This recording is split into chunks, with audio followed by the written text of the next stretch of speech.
Vamos a abrir la palabra ahí en el Salmo 60. ¿Qué tal si nos ponemos de pie para mayor reverencia? Pues vamos a leer la palabra de Dios. Vamos a leer los versos del 1 en adelante, son solo 12 versículos. Dice el salmista: oh Dios, tú nos has desechado, nos quebrantaste, te has airado, vuélvete a nosotros. Hiciste temblar la tierra, la has hendido, sana sus roturas porque titubea.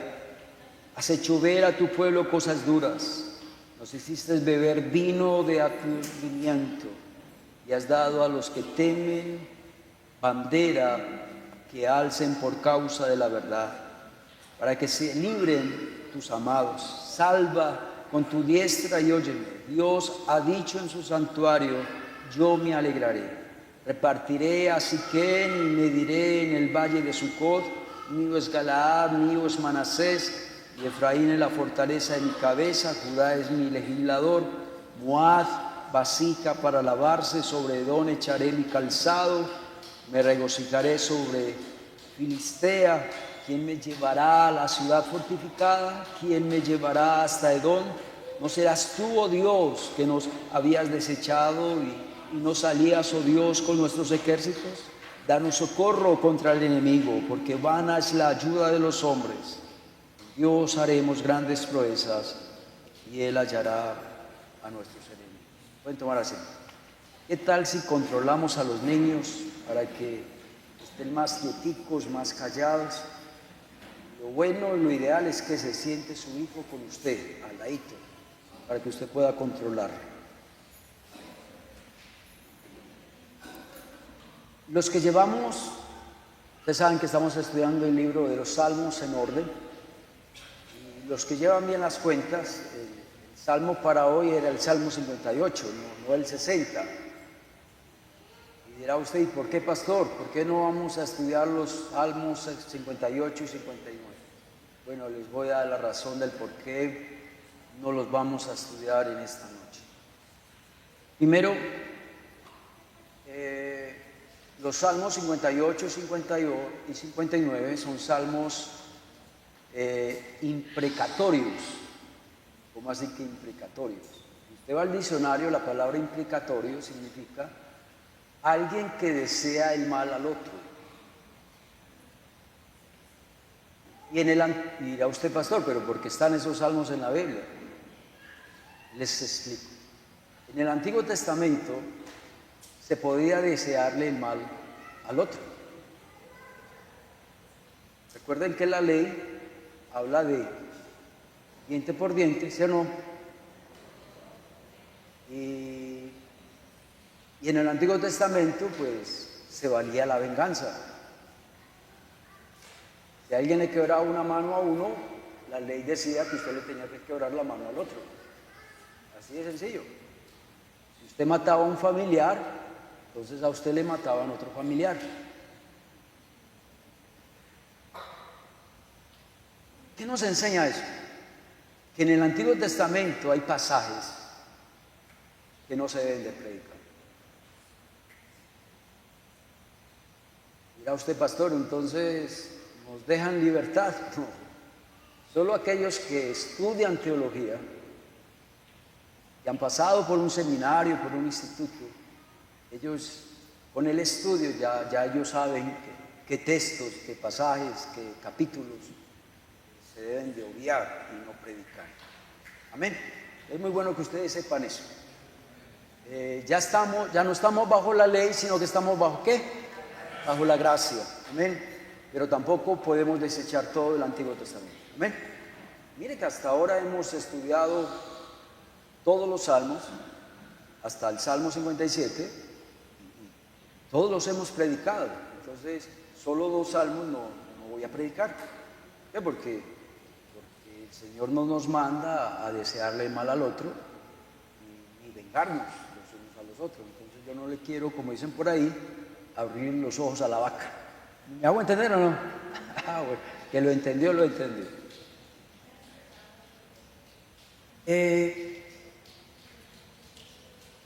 Otra cosa que deben de saber sobre el Salmo, y yo creo que los que prestaron atención a la lectura, se dieron cuenta que hay palabras, frases ahí como que son muy duras, ¿no? La primera vez que uno ve al salmista hablando de una manera que uno dice, uy, aquí sí está como pecando David, ¿no? Aquí como que lo que está diciendo David no es como muy cristiano, ¿no? Pero antes de dar un juicio sobre este salmo, yo quiero que nos metamos en los zapatos del salmista. El salmista parece que estaba pasando por una situación muy difícil. Los babilónicos, una potencia mundial en ese entonces, estaba a punto de atacar al pueblo de Israel, era el rey de Israel, y él estaba viendo la cosa maluca. Tan maluca que escribió dos frases que las vamos a estudiar hoy con la ayuda de Dios, pero que también hay que verlos dentro del contexto, amén, hermanos, dentro del contexto. Y también de saber que David es un ser humano igual que usted y yo. Lo lindo de la Biblia es que la Biblia es franca, la Biblia no le tapa las metidas de patas de algunos, no. Si pecó, pecó y ya. Sí me hago entender, pero el Señor nunca esconde el pecado de nadie. Yo creo que eso lo hemos podido ver todos estos años que conocemos la palabra de Dios. Bueno, antes de entrar al Salmo, yo quiero tener algunos textos como introductorios a este Salmo, porque es muy bueno tener ese concepto acá en nuestra cabeza antes de estudiar el Salmo, ¿sí? Porque si no tenemos esos textos acá previamente, de pronto vamos a malinterpretar el Salmo, ¿sí? Entonces vámonos con el primer texto, de Éxodo 19:5. Ahora pues, si diereis oído a mi voz y guardareis mi pacto, vosotros seréis mi especial tesoro sobre todos los pueblos. ¿Cómo le parece a usted esa frase que subraya ahí? Esta promesa, primeramente, era para el pueblo ¿de qué? De Israel. Pero también esta promesa es para nosotros. ¿Cuántos lo creen? Amén. Y usted y yo somos el especial tesoro para Dios. Yo creo que no hay palabras más lindas, más románticas que el Señor nos pueda dar a nosotros.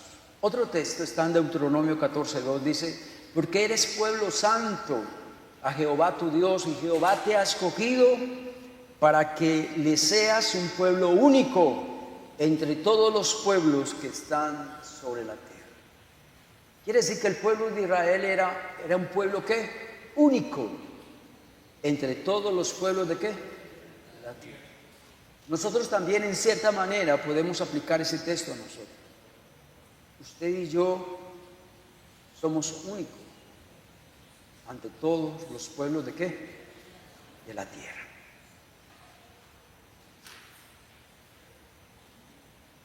Cuando usted lee eso, que usted es un especial tesoro para Dios y que usted es un pueblo único entre todos los pueblos de la tierra, y de pronto usted dice, pero yo veo que la cosa es como diferente. No sé, estoy pasando por unos problemas, por unas dificultades, paso por un problema, me levanto y vuelvo a caer en otro. Y de pronto usted pone en duda, de pronto estas promesas. Y es verdad, a veces la mente nos traiciona, ¿no? Y a veces vemos como que las puertas se cierran, a veces vemos de que hay una situación tan difícil que uno dice, yo aquí ya no puedo hacer nada, ya no puedo más. Pero algo muy hermoso, sobre todo los que llevamos tiempo en el Evangelio, podemos decir esto con toda seguridad, que Dios tiene la última palabra entre todos los problemas y las dificultades que pasemos. Amén, hermanos. La última palabra no la tiene nuestro enemigo, ni la última palabra la tiene un hombre. No, la última palabra la tiene ¿quién? La tiene Dios. Amén, hermanos. Usted puede ver la situación muy difícil, pero la última palabra en cuanto a esa situación la tiene ¿quién? Éxodo 14 dice, Jehová peleará por vosotros. ¿Cuántos lo creen? Jehová peleará por vosotros. Por eso nos manda el Señor a estar, ¿qué? Tranquilos. Deuteronomio 1:30 dice, Jehová vuestro Dios, el cual va delante de vosotros, Él peleará por vosotros. Jeremías 1:19, y con eso termino esta introducción, dice, y pelearán contra ti, pero no te vencerán, porque yo estoy. Cualquier problema que tengas, cualquier situación que tengas, como dice por ahí el narrador, tú tranquilo, que Dios está ¿qué? Que Dios está contigo. La primera frase que quiero que leamos está en el verso 1 y esa es la primera frase que quiero resaltar. Oh Dios, dice el salmista, tú nos has desechado. Fuerte esa frase, ¿no? Cierto que muchas veces, aunque no lo digamos, pero a veces lo sentimos. Aunque no lo digan con nuestras propias palabras, pero esos pensamientos sí te han llegado a tu mente. Yo veo como que Dios se ha olvidado de mí, como que Dios ya no le importa mi vida.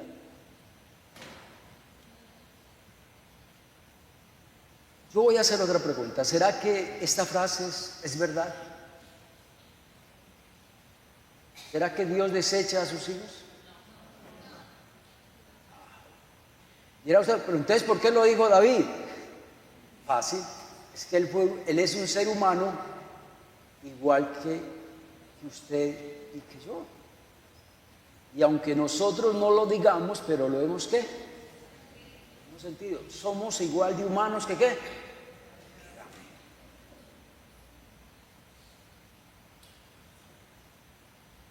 Un profesor del seminario nos decía, pongan mucho cuidado con estudiar, con predicar los salmos.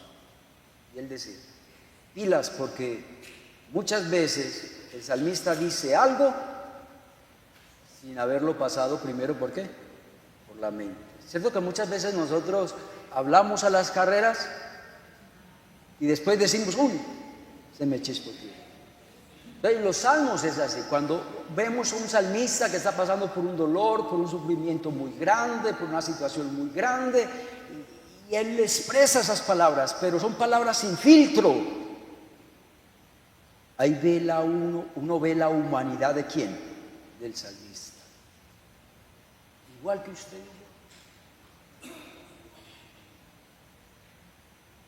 Isaías 49:15 es un texto precioso.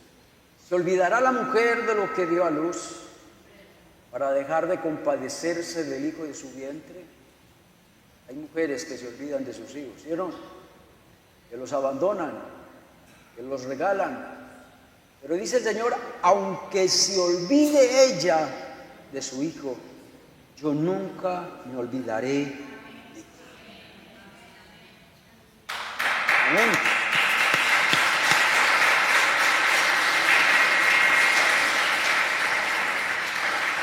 Entonces no es verdad esa frase que dijo David, oh Dios, tú me has desechado. No, mentira. Josué 1:5, nadie podrá hacerte frente en todos los días de tu vida. Así como estuve con Moisés, también estaré contigo. No te dejaré ni te abandonaré. Dios nunca va a desechar a sus hijos. Dios nunca va a olvidar a sus hijos. Porque el amor de Dios, ¿qué? Nunca cambia. El amor de Dios es independiente, pilas con lo que voy a decir. El amor de Dios es independiente al recipiente del amor. No sé si saben lo que yo dije.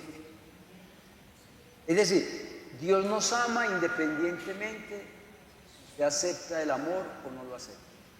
¿Me hago entender? Usted y yo somos recipientes del amor de Dios. Dios nos ama independientemente del recipiente del amor que haya.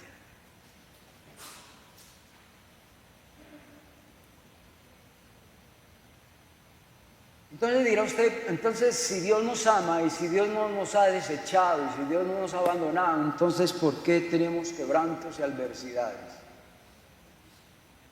Bueno, esa es la pregunta del siglo. Hay muchas razones del por qué Dios permite ciertas situaciones adversas a nuestra vida. Y las voy a dar ahí por encimita porque ese no es el propósito de este salmo. Pero muchas adversidades vienen y problemas vienen a nuestra vida por nuestro propio pecado. Otra es porque Dios quiere enseñarnos algo a través de esa adversidad. Y tercera, porque estamos en un mundo ¿qué? Caído, de pecado. Y un ser humano caído en el pecado te puede herir, te puede dañar, te puede lastimar. Estamos en este mundo. Amén.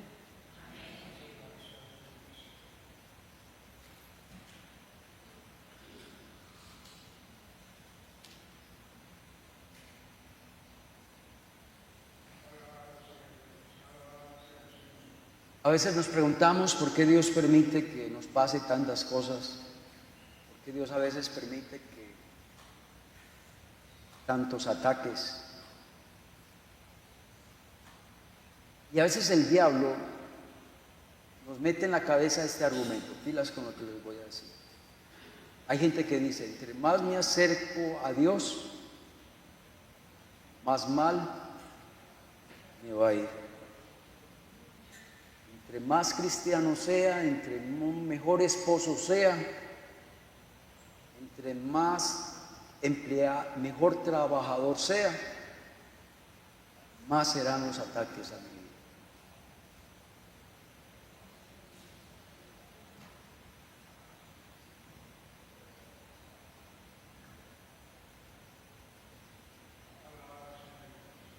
Pero en cierta manera ese argumento, digo que en cierta manera es verdad, que el Señor Jesucristo no nos tapó nada cuando vino aquí a la tierra. Dice, en el mundo tendréis ¿qué?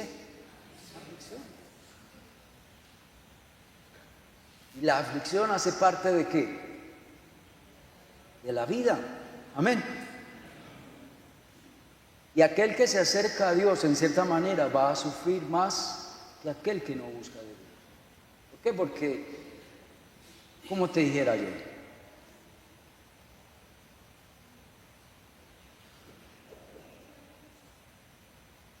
¿a quién es el que más ataca? Al que mejor hace las cosas. ¿Usted ha visto eso o no? Al mejor trabajador va a buscar otro compañero, lo va a buscar la forma de hacerlo ¿qué?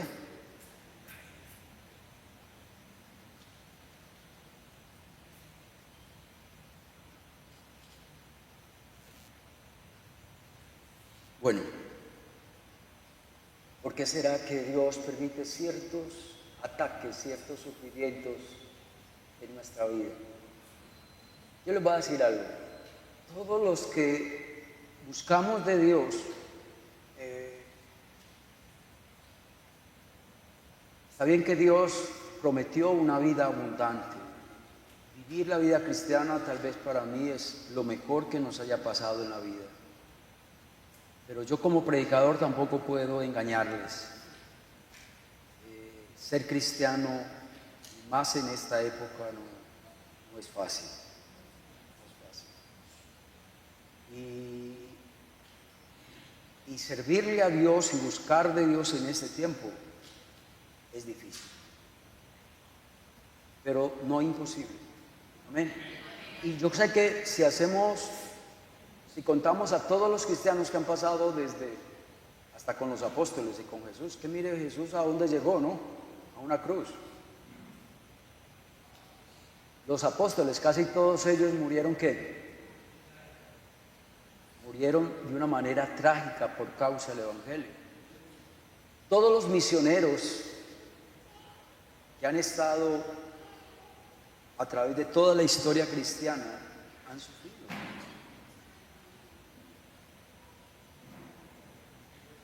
Y nosotros yo creo que no somos los menos pues que ellos, es decir, o somos más que ellos. Si ellos sufrieron, a nosotros también nos va a tocar sufrir. Pero lo bueno de todo esto es que nosotros sufrimos en cierta manera, un cristiano sufre, pero uno sufre con un propósito. En cambio, la gente del mundo sufre, pero sin un propósito. Mira, uno servirle a Dios no es fácil, uno ser pastor tampoco es fácil, porque son muchas las personas malagradecidas. Uno trata de servirles lo mejor y uno siempre recibe de ellos ¿qué? La crítica, la murmuración y la puñalada trasera.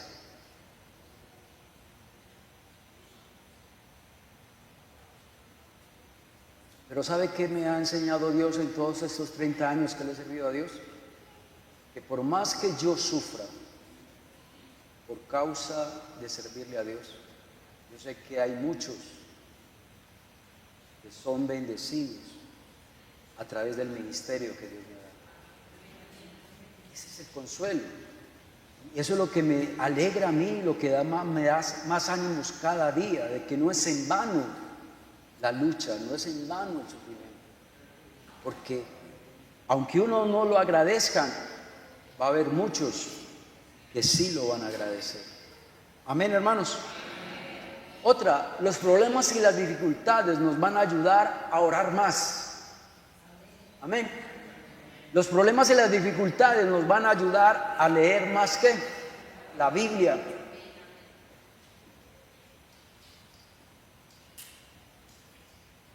Cuando usted y yo pasamos por las pruebas, vamos a valorar más la iglesia, porque usted se va a congregar más y usted va a ver lo importante que es ser miembro de una iglesia.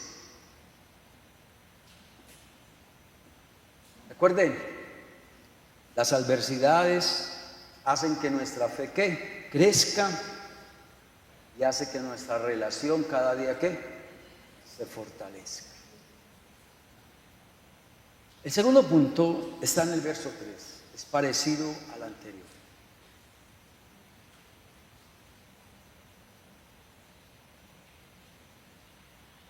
Has hecho ver, colocan por favor el segundo punto.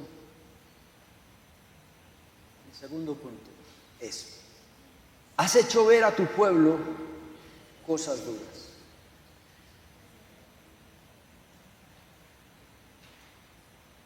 Bueno, apliquémoslo a nuestra vida. ¿Cierto que hemos pensado igual o no? ¿O hemos dicho cosas parecidas a eso? ¿O no? Casi no hay amenes. Entonces, ustedes nunca han dicho esto ni han pensado esto. Has hecho ver a tu pueblo cosas duras.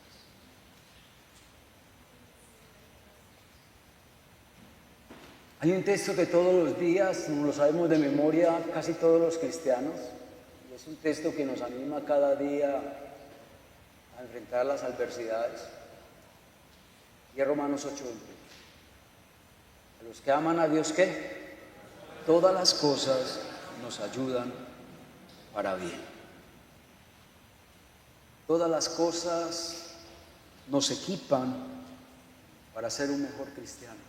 Todas las cosas nos ayudan o nos equipan para ser un mejor líder. Usted sabe que el sufrimiento tiene un valor. A veces nosotros no vemos el valor del sufrimiento, pero Dios sí lo ve. Usted y yo no lo vemos porque no queremos sufrir, pero Dios sabe lo valioso que es el sufrimiento para cada uno de nosotros. Y el primer texto, voy a leer nomás 2 textos porque hay muchos textos que hablan de eso, pero solo quiero hablar 2 textos. Salmo 119, 71. Salmo 119, 71. Bueno me es haber sido humillado para que aprenda ¿qué? ¿Qué le está diciendo el salmista a Dios? Dios, te doy gracias por la adversidad que pasé, por el sufrimiento que pasé, porque ese sufrimiento me hizo aprender más de qué, de tu palabra. El salmista que está diciendo que si él no hubiera pasado por el quebranto, él no hubiera ¿qué? ¿Aprendido qué?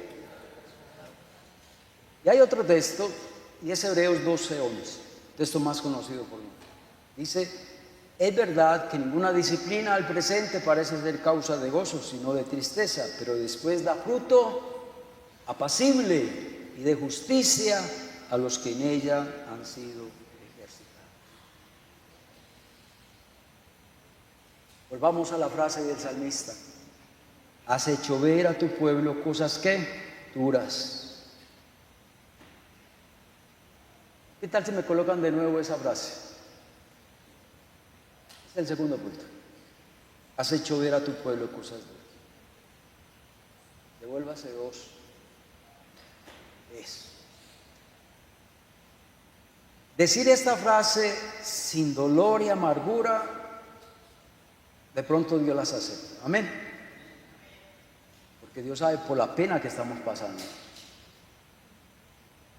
Pero cuando una persona dice esa frase con amargura, con odio, con resentimiento, con reclamo a Dios, y empieza a decirle: Dios es injusto, yo no creo en ningún Dios.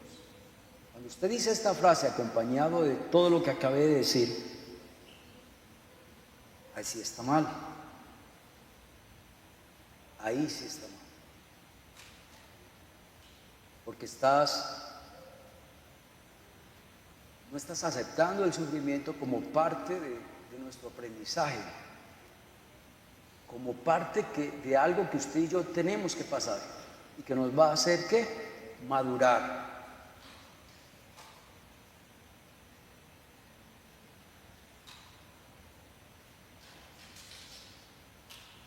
Mucho cuidado con llenarnos de odio y resentimiento y de ira contra Dios.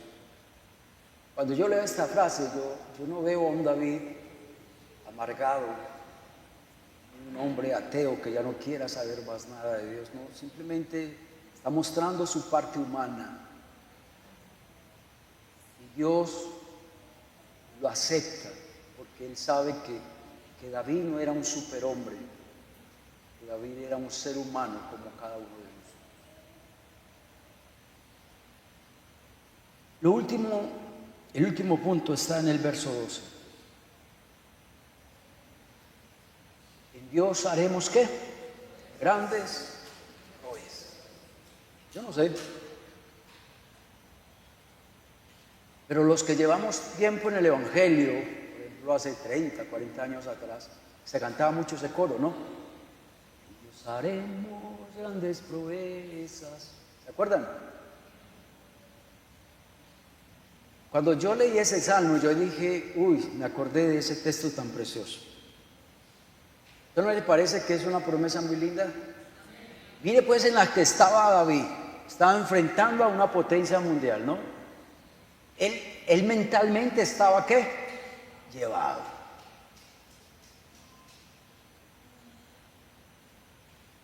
Pero David la saca del estadio con esta frase, ¿no? Aunque estaba casi abatido, destruido, ya estaba casi sin esperanzas, ya prácticamente él se sentía casi derrotado, él saca esta frase tan hermosa: Dios haremos grandes proezas. Pero quiero resaltar una frase ahí, una palabra: haremos. ¿Qué se le viene a la cabeza con que haremos? ¿Cómo así? ¿Qué haremos? Quiere decir que Dios no actúa solo. Dios actúa con usted. Es decir, si usted no está involucrado en este cuento, no crea que Dios va a hacer todo el trabajito él solo. Eso es algo que se va a hacer entre usted y Dios. No es que usted va a hacer el trabajo de Dios, no. Simplemente Dios espera de usted fe, confianza, que siga buscando de Dios, fidelidad, que no te apartes ni a diestra ni a siniestra. Eso es lo que usted y yo debemos de hacer. Dios se encargará del otro. Pero mira cómo Dios nos involucra para que usted y yo hagamos grandes proezas. Dice, haremos. No dice que Dios va a hacer grandes proezas. No, haremos grandes proezas.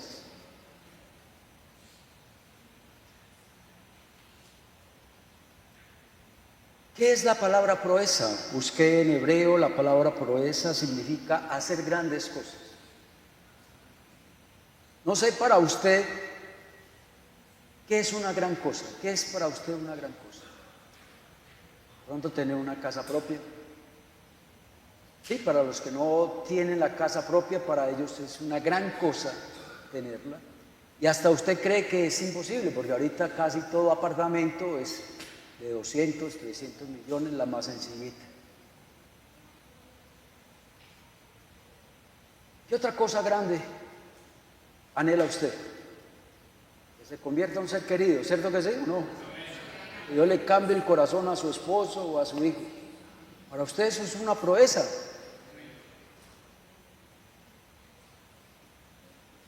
La palabra proeza ahí es hacer cosas poderosas, obtener una gran victoria, hacer una gran hazaña, hacer algo que nadie ha hecho con valentía, con una acción valerosa. Eso es lo que significa ahí la palabra proeza.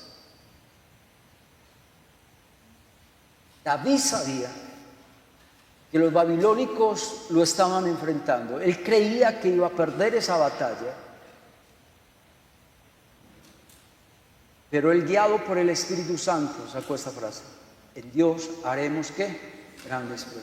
David se acordó de que Dios en el pasado ¿qué? Lo ayudó. David se acordó de que también Dios lo iba a ayudar en el presente, y también David sabía que Dios también lo iba a ayudar en un futuro.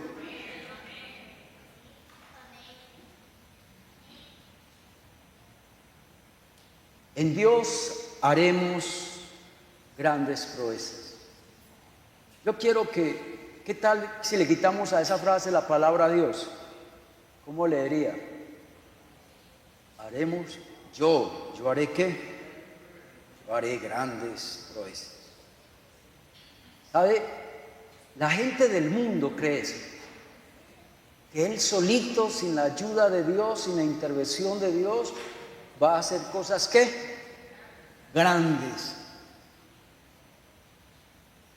Hay gente que cree, aún hasta cristiana, que cree que él puede hacer las cosas en sus propias fuerzas, en su propia sabiduría, y que no necesita ayuda ¿de quién? De nadie. Pero esa frase involucra a Dios. Está la palabra Dios. Usted solo no es capaz de hacer nada.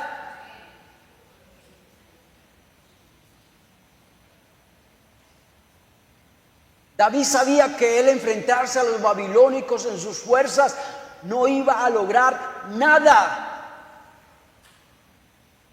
Pero él sabía que si Dios estaba con él, iban a ser victoriosos. Y mira lo que dice el verso 12. El verso 11. Danos socorro contra el enemigo, porque vana es la ayuda de los hombres. ¿Ustedes creen en esa frase? Vana es la ayuda de los hombres. David pudo haber llamado por el celular a otro general de otro país para que viniera y le diera armas, fusiles, caballos, armamento para pelear esta guerra. Pero David sabía que por ahí no era. David sabía que por ahí no era. Por algo él dijo: vana es la ayuda ¿de qué? Y la pregunta mía es: ¿por qué a veces ponemos más nuestra confianza en el hombre que en el mismo Dios? Pagamos al psicólogo que sea, no importa lo que valga. Si hay que ir a Bogotá, hay que ir a Bogotá. Si hay que ir a Cali, hay que ir a Cali. Allá está el profeta, allá está el predicador X. Yo sé que si voy allá el Señor me va a sanar, el Señor va a hablarme a mi vida y el Señor me dará la victoria. Qué bueno que usted lea esa frase. Vana es la ayuda de los hombres. En estos días yo estaba hablando con alguien que se le había muerto su mamá. Y él decía, es uno de los dolores más grandes que me ha pasado. Y él dice, uno necesita de pronto un consejo de la mamá y uno no tiene a quién acudir.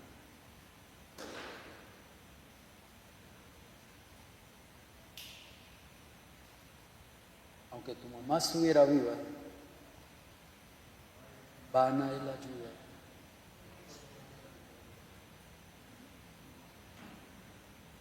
Porque el verso 12 dice, porque en Dios, yo y Dios haremos grandes ¿qué? Yo en mis fuerzas no, como lo dije ahora. Yo poniendo mi fe, yo poniendo mis ganas de seguir buscando de Dios pese a la adversidad, y Dios que hace la mayor parte, haremos ¿qué? Grandes. Damos gracias a Dios por su palabra, amén.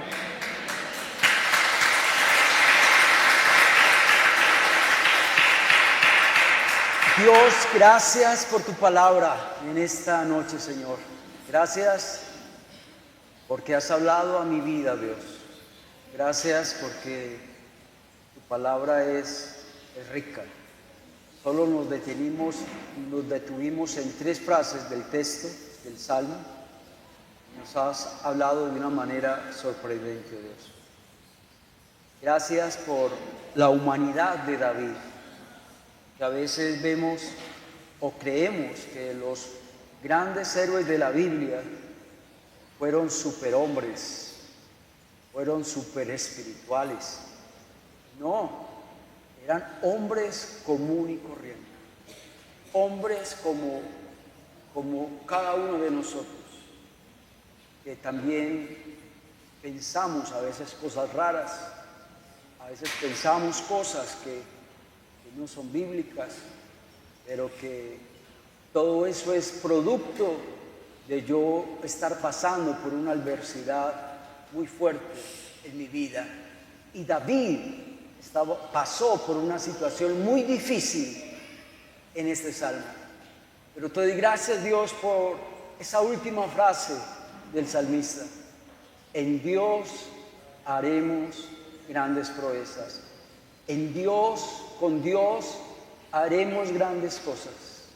Y Dios, lo que es imposible para el hombre, es posible para ti. Y seguimos creyendo, Dios, que contigo, Dios, que con Dios haremos grandes proezas. A ti sea la honra y la gloria. Amén y amén. Dios los bendiga, hermanos, que estén bien.